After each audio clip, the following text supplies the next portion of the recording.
Hello students, welcome to Affairscloud. My name is Vikas. So friends, we have an application by the name Careers Cloud which you can go and download through the Play Store. And once you have downloaded, you can log in with your Gmail ID. And why I am suggesting you this application, because this is the one-stop solution for all the current affairs. This is the best of the best application and the platform where you can enhance your learning through help. Here you will be provided with multiple courses. Here you will be provided with multiple options of quizzes, and even you will be provided current affairs on daily basis. PDFs and quizzes will be provided to you on daily basis, both in Hindi as well as English. Here you will be provided current affairs with weekly basis and monthly basis also. Here remember, once you have done watching our video, then you can log in through this application, take out the PDF, read that PDF and go through the quizzes. That will enhance your preparation. Same you have to do for weekly and same you have to do for the monthly also. In monthly you will be provided with the top 100 important questions PDF and video also, that will enhance your learning, and it will be a very beneficial and important video for the revision perspective. And not just this friends, apart from this we also provide you banking and economic questions. We provide you state current affairs such as of Uttarakhand, UP, Tripura, Telangana, and many more. Not just this, apart from this, we also provide you topic wise current affairs, and the topics that we are providing you are really important. These topics are such as national affairs, international affairs, important days, sports, defense, science and technology, apps and web portals, obituary. These are the important topics that are being asked in various exams across India. So these are the topics that are must and should be covered and will be beneficial for the preparation of the students. Hello everyone. So in this video we will be discussing important current affairs for the 8th September. The session will be quite interesting, so do pay attention till the end. Let's start. First we are discussing some cabinet approvals, correct? And Union Cabinet, that is chaired by Prime Minister Narendra Modi, has approved the following proposals on 6th of September. Right here he approved a 3,760 crore rupees VGF for the development of BESS. Now VGF is your viability gap funding that is aimed at developing battery energy storage system, and for which 3,760 crore rupees has been approved.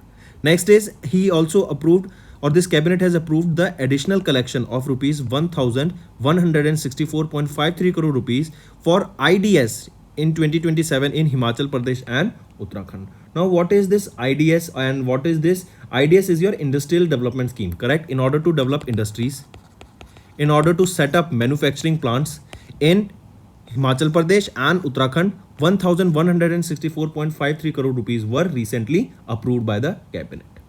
Apart from this, remember, Union Ministry of Home Affairs has also approved a proposal from Puducherry to implement a 10% quota for students studying in government schools in medical admission in Puducherry itself. Right? Alright, so these are the three things that for VGF for development of BESS, that is your battery energy storage system. Next is your approval for additional allocation of 1164 crore rupees for the development of industrial area in Himachal Pradesh and Uttarakhand. And third is a 10% quota for the students studying in the government schools in medical admissions, correct, in the state in Puducherry. Next is which city has established India's first 500 kVA underground power transformer station? So it is Bengaluru, right? Bengaluru, they have recently inaugurated India's first 500 kilowatt amperes underground power transformation station, and it was on the 15th Avenue, that is in Bangalore, Karnataka.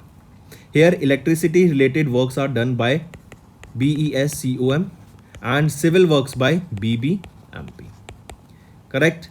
The next thing, remember, the main objective of this first 500 kilowatt ampere underground power transformation station is to ensure the safety of people and ensure a consistent power supply and improve the pedestrian access and maintain the artistic garden city there also. Correct? So these are the things that you need to remember. Apart from this, the underground transformer system will increase the lifespan of electrical equipments and reduce the transmission loss. Also, this will decrease the transformer blast and electrical disruptions. Next thing, the project will assist these two organizations to provide better service, as they do not need to dig the road or block the traffic during any maintenance work, as everything will be done underground. Correct? So it was in Bangalore, Karnataka. Here you can see Bangalore established India's first 500 kilowatt ampere underground power transformation station in Bangalore, Karnataka. Next, next is which country has unveiled G20 India mobile application, that is the first ever application made for G20. Right, as the name suggests, and we know for the year 2023 who is having the presidency, India. So India has developed this application. This is G20 India mobile application, and it is the first ever application made for G20. And let's make a correction, friends. Yesterday I mentioned that G20 for the year 2024 who will be having the presidency here, it is Brazil that is having the presidency, right? So you can correct this in your notes. Coming back, which country unveiled this? It was unveiled by India. If we talk about the theme for G20 India, it is Vasudev Kutumbakam, right? And for the first time a mobile application has been made for G20. Also, the app was launched ahead of the 2023 G20 summit that is going to be held in Delhi. It will be on 9 and 10th of September, correct? And here it is stated that Xi Jinping and Putin, they won't be attending this G20, correct? Coming back, this G20 India app, it was created by the Ministry of External Affairs. This is a user-friendly digital platform for participation and global audience alike, and it is available for download both for Android as well as iOS. Then this will support 5 official languages, that is English, Hindi, German, Japanese and Portuguese, right? And next thing, remember, on this, various features of the platform will include a calendar for the G20 2023 events, resources, media and insightful details about the G20 meetings that were held. Next thing, remember, ninth meeting of the G20 coordination committee that was chaired by Dr. P.K. Mishra was held recently, right? I repeat, Principal Secretary to the Prime Minister Dr. Pramod Kumar Mishra chaired the 9th edition of the G20 Coordination Committee meeting to oversee the preparation for the G20 that is going to be held in New Delhi. This summit will feature various exhibitions on culture and democracy, right? And delegates will experience Digital India through the Innovation Hub and Digital India Experiential Hub at the Bharat Mandapam. And remember this location, Bharat Mandapam. This is the place, location where this G20 summit in New Delhi is going to be held, right? Next is Second Naval Commanders Conference, a maritime infrastructure perspective plan for 23 to 37 was recently released. I repeat, the second edition of the biannual Naval Commanders Conference was held in New Delhi, where the Ministers of State Ajay Bhatt and Minister of Defence interacted with the senior naval leadership. The first edition was conducted on board the Indian naval ship Vikrant in March 2023. Then apart from this, remember, a maritime infrastructure perspective plan for 23 to 2037 was released, right? If we talk about this plan outlines the Navy's infrastructure need for the next 15 years. Like what will be the infrastructure that will be required by Indian Navy. Then here government's sustainability goals will also be taken into consideration. Next, remember, IRS Rules and Regulation Handbook was released. This will incorporate technological advancement and self-reliance in naval shipbuilding, and this handbook covers the construction and classification of naval competence. It is an improved version of the previous edition of 2015, and it represents the self-reliance of the naval shipbuilding industry. Third thing, remember, family logbook for defense civilian personnel was released. I repeat, a family logbook for defense civilian personnel was released, right? This will provide crucial financial information for the emergencies and unforeseen circumstances. And the fourth thing you need to remember here is an electronic service document project. This project will aim to digitize and centralize HR, that is your human resource record management for the naval personnel, and this is in line with the Digital India vision, correct? Next thing, one more thing you need to remember here is that Indian Navy has recently unveiled a few new uniform items, right? If we look at those, here you can see Indian Navy has unveiled new uniform items, correct? And Indian Navy showcased the ongoing indigenous projects and introduced a new uniform items at the Naval Commanders Conference. The newly designed uniform items was introduced in service for enhanced comfort, hygiene and functionality. The new uniform set includes jackets, high absorption t-shirts, high ankle shoes, camouflage caps, and a national civil dress for masses and functions. Correct? Next. Next is India, along with which country's navy conducted a maritime partnership exercise. So it is Indian Navy along with Sri Lankan Navy, right? They jointly conducted an exercise by the name PASEX. Right, this was location. What is the location where this exercise was conducted? It was conducted off the coast of Colombo, and it is in Sri Lanka. Right here, Indian naval ship Delhi and SLN ship Vijaya Bahu participated in this particular exercise from Indian side. So these two are important and you need to pay attention. Question can be asked that recently a PASEX exercise was conducted between Indian Navy and Sri Lankan Navy. From in that particular exercise, which is the Indian naval ship that took part, it is INS Delhi, and SLN, that is your ship Vijaya Bahu.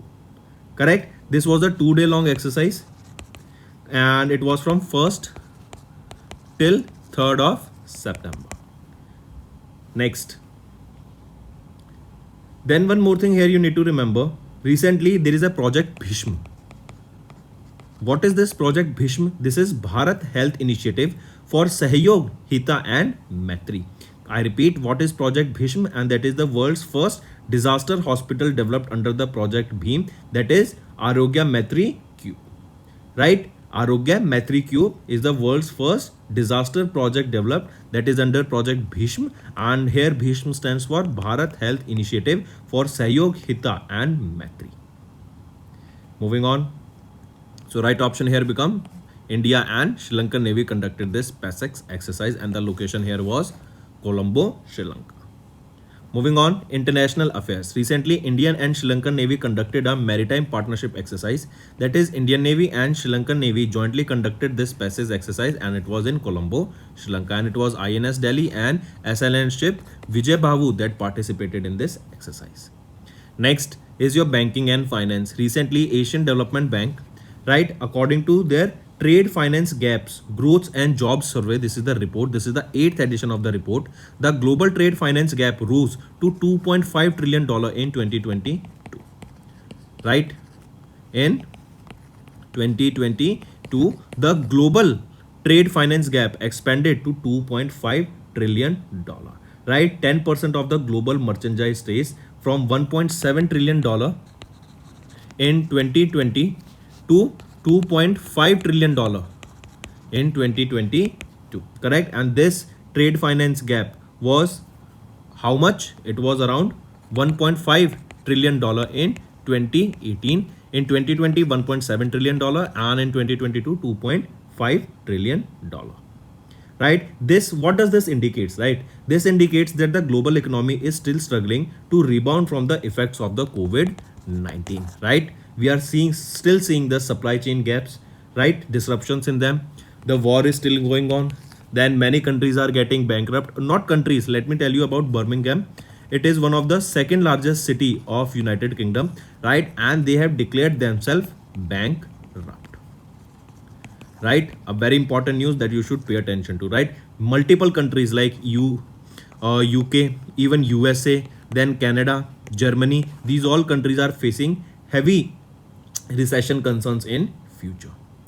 Next thing, remember, if question asked, or you should definitely know that what was the reason of these financial gap, right? One thing is we discussed that COVID-19, correct? Due to which the pandemic, the global goods export grew at 26.6% in 2021, then around 11.5% in 2022, and because of this there was a greater need for the financial support for the trade.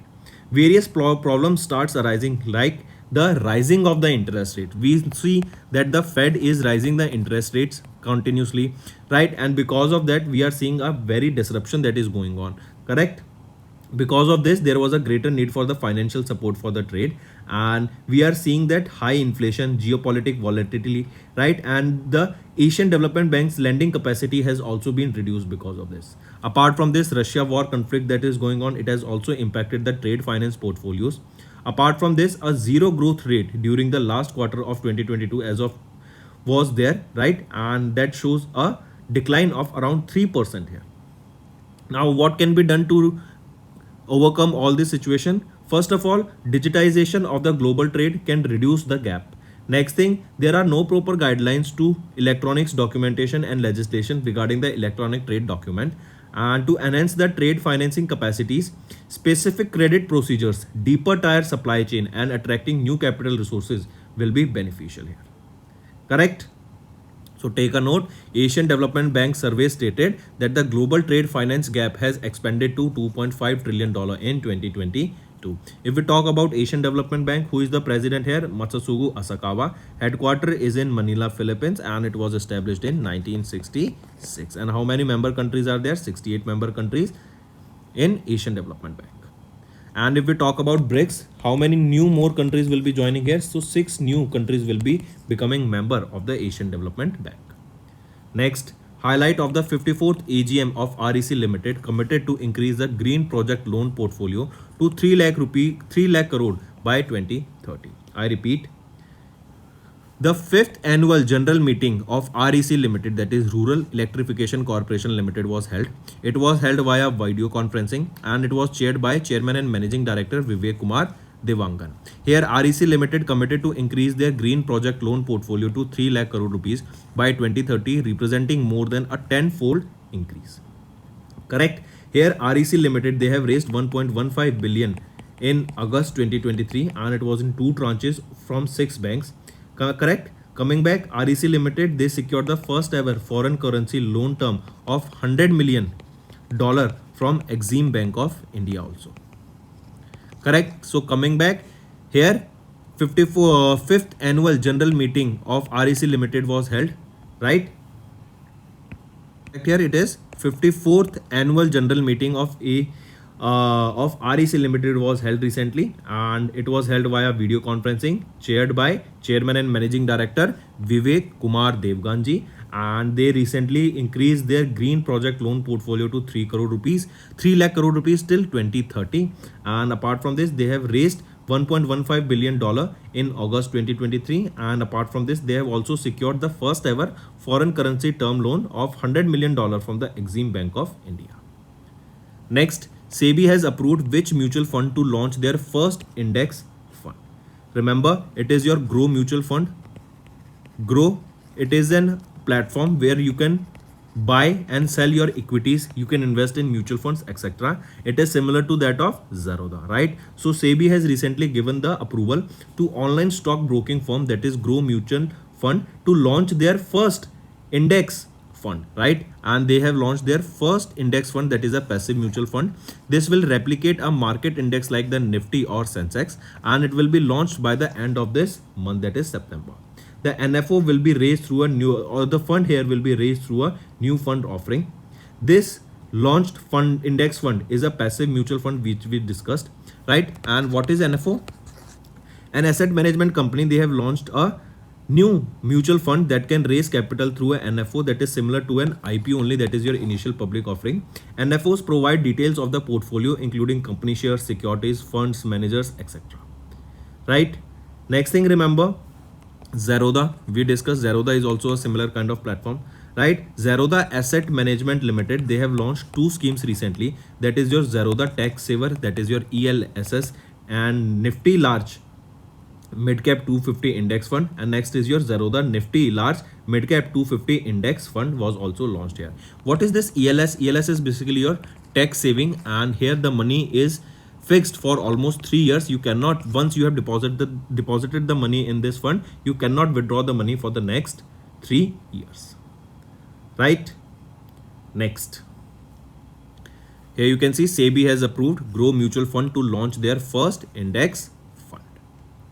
Next, Credex and MasterCard has partnered to make B2B payment rewarding for enterprises and vendors. I repeat, Credex, this is a Minion Ventures Private Limited. It is India's largest supply chain financing platform. They have partnered with whom? MasterCard, and this is the second largest payment processing company across the globe. And it is to make B2B digital payments rewarding for both enterprises and vendors. Under this partnership, MasterCard will be integrating its commercial card service with the Credex platform, eliminating the complexities associated with the B2B payment, especially those involving that of cards. What is a B2B? B2B stands for business to business, correct? and these are the exchange of currencies for the goods and services that are supplied between the two businesses. If we talk about the platform here, right, this platform will feature dynamic discontinuing, early payment options, price discovery mechanisms, etc. It will be powered by artificial intelligence, and you can assume that nowadays the technology is launched by, or the applications or any platform, any website that has been launched by any famous player, remember it will be powered by artificial intelligence, because it is the need of the hour. If you don't do this, you will be lacking behind, correct? So the platform will be powered by AI, right? And by integrating the pre-discontinuing journeys with the post-discontinuing payment, the platform will enhance the CredX operational efficiencies here. Correct? So coming back, remember, CredX and MasterCard, they have partnered to make B2B payment rewarding for enterprises and vendors. Next. Next is SBI card has launched Simply Save Merchant SBI card for MSMEs. I repeat, SBI Cards and Payment Service Limited, that is India's largest pure play credit card company, has launched this Simply Save Merchant SBI card. This is a credit card for MSMEs, and the card has been designed to offer interest-free short-term credit options for MSME merchants and other exclusive benefits. Here, Simply Save Merchant SBI card was unveiled by Mr. Dinesh Khara, who is the chairman of SBI at the Global FinTech Fest in Mumbai, Maharashtra.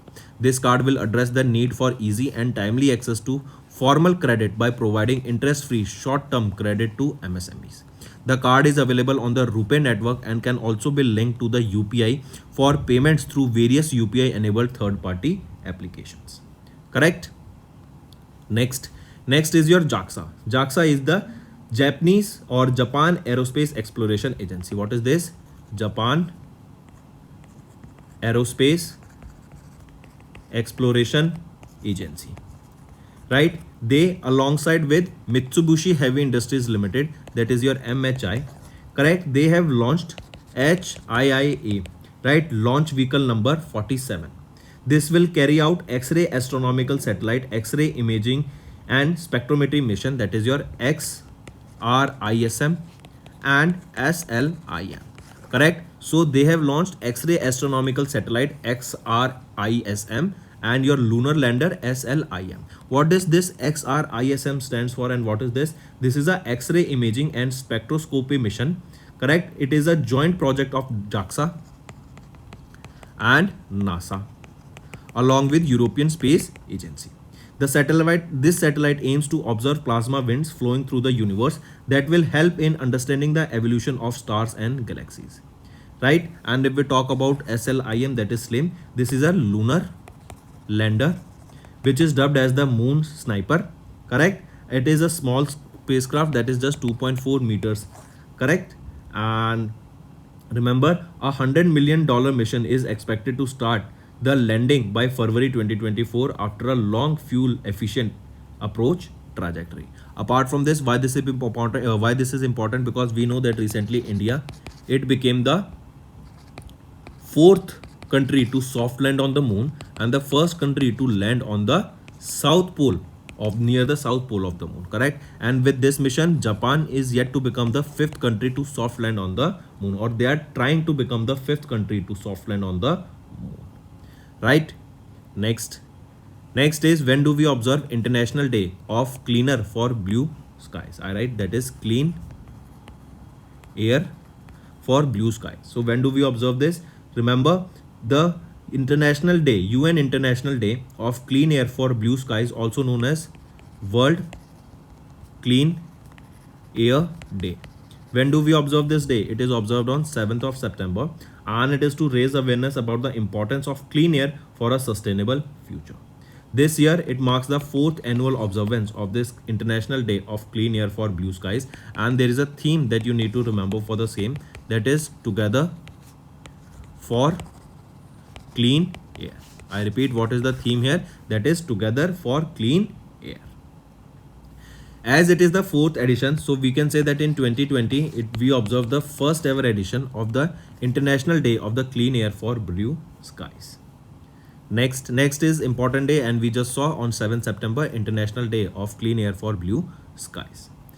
Next is state news. Telangana and Tabreed, they have signed an MOU to set up Asia's largest district cooling project in Hyderabad. I repeat, Government of Telangana, they signed an MOU with National Central Cooling Company, Tabreed, that is in Abu Dhabi, UAE, and they have this is a based as a cooling as a service provider, right? And they are developing the Asia's largest district cooling system in Hyderabad, Telangana. So question can be asked that Asia's largest district cooling project is being set up where? It is being set up in Hyderabad, Telangana, and it is being set up by whom? Tabreed. And Tabreed, this is the cooling as a service provider company based out of Abu Dhabi, that is in UAE. Correct? Here Tabreed is set to invest $200 million to develop 1,25,000 refrigerator ton of the cooling infrastructure for the Hyderabad, Telangana, right? And it will be for Hyderabad Pharma City that is being developed in Telangana. This project is on a triple P basis, that is your public-private partnership, and this will provide sustainable long-term cooling service through the utility cooling as a service model for process cooling and storage requirements of industrial units, right? Let's move on. Next is Ahmedabad became the India's second city to implement ETS for particulate matter after Surat. I repeat, recently Ahmedabad, it became the second city in India as well as in Gujarat to implement the ETS particulate pollution after Surat. ETS is your emission trading scheme, right? ETS for particulation matter, this will help in regulating the industrial emissions that are coming out of it, and it will reduce the Gujarat's pollution level. The live trading among the 118 Ahmedabad industries in the scheme has commenced from 5th of September, and this ETS is an innovative instrument for pollution regulation that has the potential to transform the trade-off between environmental quality and growth and improve the quality of air in that particular area. And because with this there will be keeping a check on these industrial pollution, that which industry is creating more pollution, and on that they will be tried to have some fees or any charges will be imposed on them. Correct? So coming back, Ahmedabad became the first India's second city to implement this ETS for particulate matter after Surat. It was Surat first and then it is your Ahmedabad. Correct? Next is Jharkhand cabinet has approved the pension for the transgender community and inclusion in backward classes category. I repeat, Jharkhand cabinet chaired by Chief Minister Hemant Soren approved to include the transgender community under the universal pension scheme, that is Mukhyamantri Rajya Samajik Suraksha Pension Yojana, and it will unveil the financial aid of ₹1,000 per month to these transgender community members. Those who are above the 18 years of age and have voter ID cards will be eligible for this particular scheme, and the cabinet has also approved including them under the OBC category to ensure they avail the benefits of reservation in the government jobs. Correct? So coming back, it is your Jharkhand cabinet that has approved the pension scheme, and here the pension will be of ₹1,000 per month to the transgender community. So friends, these are your important current affairs for the day. Right now, let's move to one-liner revision. We just saw the cabinet approvals, right? Next is Bengaluru established India's first 500 kilowatt ampere underground power transformation station. This is in Bangalore only. India unveiled G20 India mobile application. This will be the first ever application made for G20. Second Naval Commanders Conference, Maritime Infrastructure Perspective Plan for 23 to 2037 was released. Indian Navy and Sri Lankan Navy, they conducted a maritime partnership exercise.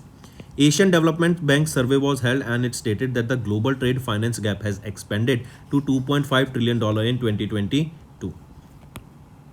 Then 54th AGM of REC Limited was held and committed to increase the green project loan portfolio to 3 lakh rupees crore or 3 lakh crore rupees by 2030.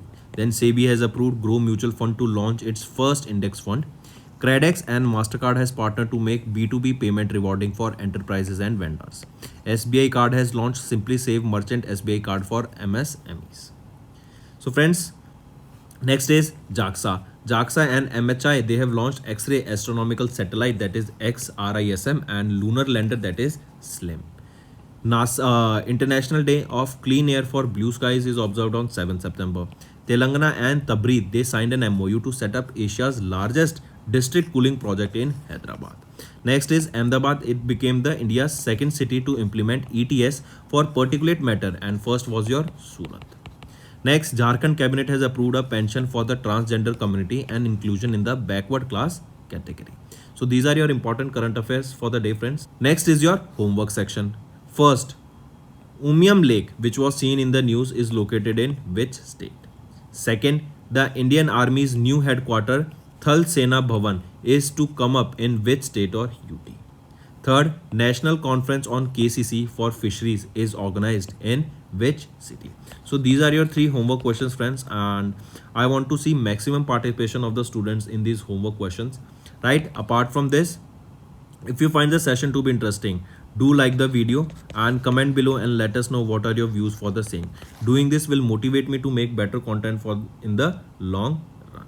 So that's all for the day, friends. Thank you and have a nice day. That's all for the day, friends. I hope you enjoyed the session, and you can follow us on the YouTube channel, as well as apart from YouTube channel, you can go and follow us at Affairscloud Telegram channel. And if you have any queries related to the content or the of courses offered to you or the payment which you did on the application, you can contact us on the number provided, that is 7677333862. Apart from this, friends, you can follow us on the Facebook as well as on Instagram handle, that is Affairscloud_official. In the end, friends, if you use a code that is Vikas10, you will be getting an additional extra 10% discount by using this code Vikas10. Also, if you have any problem regarding the course purchase, any problem regarding to our application, you can contact us on the mobile number, that is 9677333862. And if you want to mail us, you can also mail us on support@affairscloud.com, and I assure you that our representative from us will be contacting you soon and resolving your issue.